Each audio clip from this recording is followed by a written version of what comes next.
পশ্চিমবঙ্গের জনপ্রিয় তারকা জুটি দেব ও রুক্মিণী মৈত্র। তাদের প্রেম ভালোবাসার কথা সবারই জানা। বেশ আগেই প্রেমের কথা সবাইকে জানিয়েছেন তারা। এমনকি হ্যাপি প্রেম যুগলের তকমাও পেয়েছেন দেব রুক্মিণী। আগামী 20 ডিসেম্বর মুক্তি পাচ্ছে দেব অভিনীত সিনেমা খাদান। বহু চর্চিত এই সিনেমা মুক্তির আগেই দেব রুক্মিণীর সম্পর্ক নিয়ে টালিপাড়ায় যেন চর্চা তুঙ্গে।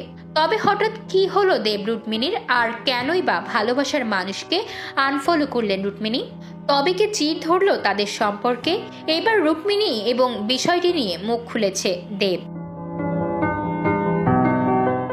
ইনস্টাগ্রামে দেবকে আনফলো করলেও কলকাতা আন্তর্জাতিক চলচ্চিত্র উৎসবের মঞ্চে দুজনকে দেখে একবারের জন্য মনে হয়নি সম্পর্কে ভাঙন ধরেছে এই জুটির। খাদান সিনেমার প্রচারণার কারণেই নাকি দেব রুক্মিণীর মাঝে যত ঝামেলা। এদিকে বিষয়গুলো ভালোভাবে নিচ্ছেন না দেব। সকল বিতর্কে জল ঢেলে নিন্দুকদের মুখে ধামা ঘষে দিলেন অভিনেতা। গণমাধ্যমকে দেওয়া এক সাক্ষাৎকারে বিষয়টি নিয়ে কড়া জবাব দিয়েছেন তিনি।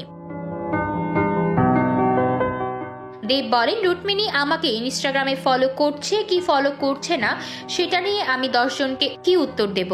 আমার সঙ্গে রুক্মিণীর সম্পর্ক কি সেটা তো আমি কাউকে বলে বোঝাতে পারবো না। রুক্মিণীর সঙ্গে আমার সম্পর্কটা সময়ের সঙ্গে সঙ্গে আরো সমৃদ্ধ হয়েছে, আরো মজবুত হয়েছে। অভিনেতা আরো বলেন, কে কি বললো কে কি লিখলো তাতে কিছুই আসে যায় না। আমরা আমাদের ব্যক্তিগত জায়গায় খুব ভালো আছি, সুস্থ আছি, যেটা খুব দরকার। আমরা পরস্পরের কাজ নিয়েও খুব খুশি।